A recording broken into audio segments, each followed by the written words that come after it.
Welcome to Car and Driver. So you want a big SUV. Problem is, shopping for one is like trying to pick your favorite cloud. They all look vaguely similar at a distance, but get up close and you realize there are a ton of differences. You've got full size, you've got mid-size, you've got front-wheel drive minivan stand-ins, and then you have the genuine trail crushers.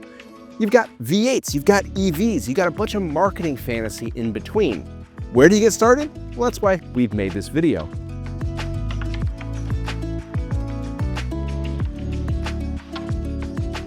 For the purposes of this video, let's establish the two different types of big SUV, midsize and full size. For most midsize SUVs are the Goldilocks zone. They're almost all offered with either 2 rows of seats for more room for gear or 3 rows for more room for people, usually up to 7 or 8, provided some of them are small. They tow enough for a weekend toy and typically have fuel economy in the low to high 20s. Then there's the full-size SUV. In terms of function, think of these like a full-size pickup, but with 3 rows of seats instead of a bed. They can seat up to 9, inhale all the cargo you could think of, and tow big boats and huge trailers. The trade-off? Well, fuel economy. It's typically in the teens. And by trucks, we mean that full-size SUVs typically have body-on-frame construction versus the unibody construction of most mid-size SUVs. That used to mean that full-size SUVs rode, well, like trucks, but modern suspension wizardry has smoothed out those rough edges. The biggest difference between these two is probably the effect they'll have on your bank account. Most regular mid-size SUVs occupy the $40,000 to $60,000 range, where most full-size SUVs will start where mid-sizers top out and then climb from there. Here's where you need to be honest with yourself. How many people and how much of their stuff are you hauling with any regularity? Most mid-sizers give you a choice, 2 rows or 3. Most often though, it's split between 2 different models of vehicle from the same manufacturer. Going with 2 rows can get you more cargo space back here, while going with 3 rows obviously gets you more seats. Keep in mind though that mid-size SUVs with 3 rows, that third row is designed basically for kids, small adults, or adults that you just don't like that much. You'll also want to decide between getting a bench second row with 3 seats across like you see here, or captain's chairs where you only have 2 outboard seats. Now the latter makes third row access a little bit easier, but you lose that middle seat, obviously. Now, some vehicles let you option between the two, but other vehicles make captain's chairs, well, at least they tie that to the more expensive trim level. So if you really want that, you might have to plan to spend a little bit more. With mid-sizers, you typically get a turbocharged 4-cylinder, that might be a hybrid as well as V6 engines. V8s are available, but usually are reserved for high-performance niche or luxury options. V8s are way more prevalent with full-size SUVs, but there you'll also find turbocharged V6s and their rare turbo diesel as well. Then there are the EVs. They're smooth, silent, and can be brutally quick, but when you hook up a trailer, well, that 300-mile range can quickly become a 120-mile scavenger hunt for a working charger. Plus, EVs tend to command a premium over their gas-fed counterparts. The question you have to ask yourself is, what do you want? Do you want power? Do you want fuel economy? Do you simply not care? In any event, be sure to check out the results from our instrumented tests. Not only will you see acceleration from a stop and at various ranges of roll-on speeds, you'll also see 75-mile-an-hour fuel economy results that we get from a real-world highway loop, so you can know what you can expect when you actually own the vehicle.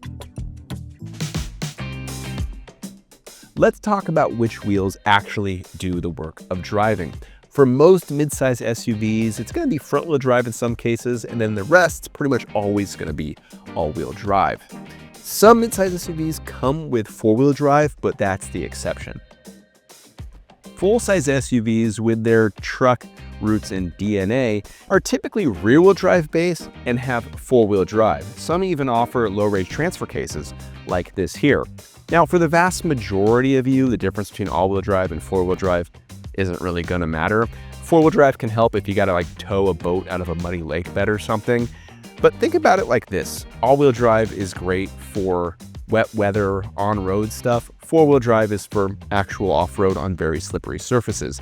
If you're concerned about snow, the difference between the two isn't going to matter. A set of actual winter tires are going to do way more of a difference than your drive system is.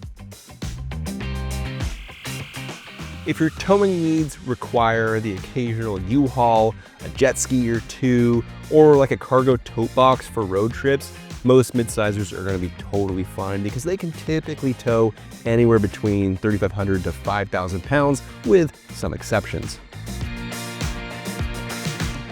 But if your towing needs involve a horse trailer, an Airstream, a boat that needs its own marina slip, you're gonna want a full-size SUV. These can typically tow anywhere between 7,000 to 9,000 pounds. Something to keep in mind is that the max tow rating you might see advertised, well, it can be a bit of a fantasy number. It can sometimes require a specific engine, a trim level, a tow package, if not all three. The SUV that you might actually want on the dealer lot might not be able to tow as much, so always verify with the specs. What else should you look for? Well, here are a few of our favorite features. For starters, you want power folding rear seats, ideally for both rows. It's really helpful when your hands are full. 2 built-in sunshades for the second row. 3 USB ports for all rows of seats because you don't want a dead battery on a long drive. Keyless passive entry on the rear doors so you're not fumbling with the key fob while juggling a toddler. A sane infotainment system with both Android Auto and Apple CarPlay. Some manufacturers have stopped offering this functionality, which is hugely annoying, so be sure to check before you buy. A good 360-degree exterior camera system is a big help in a tight parking lot. Look for the power sources inside your vehicle, not just USB, but also the 110-volt outlet. Some vehicles have it back here in the cargo area, others have it in the second row. And I forgot to mention for USB, USB-C is the new standard, but many automakers are still transitioning away from USB-A, so get an adapter just in case. A word on driver assistance systems. Every new vehicle, SUVs included, has a suite of them, and it's this chorus of beeps and bongs and steering wheel vibrations, and sometimes, yes, even seat bottom vibrations. Some can be helpful, some are like hyper anxious nannies you just wish would shut up. How do you tell which is the difference? Well, you read our reviews and we'll tell you which ones you want to keep and which ones you want to disable on day one. Lastly, make sure your third row folds truly flat. Some just kind of crouch, and that can leave you with a lumpy, compromised load floor. Cargo volume is measured in cubic feet, and that can tell you how much space you have relative to another vehicle, but it's tough to get an idea of how much space that actually is in this area. For that reason, we deal with reality, and reality fits in carry-on luggage. So for each vehicle we test, we measure how many standard carry-ons will fit in this space, so be sure to check our reviews for real-world cargo information. Lastly, be sure to consider the liftover height. A rugged off-road stance like this looks great until you realize you need to lift 50-pound bags of dog food or salt for the water softener over this ledge and then up onto here. So you might think the modern SUV is just a minivan but in a different shape. They do similar jobs after all, though with more towing capacity and, most importantly, less existential dread for some buyers. If you're ready to shop for yours, be sure to check out the reviews, test data, and everything else you could find about SUVs and all other kinds of vehicles at caranddriver.com.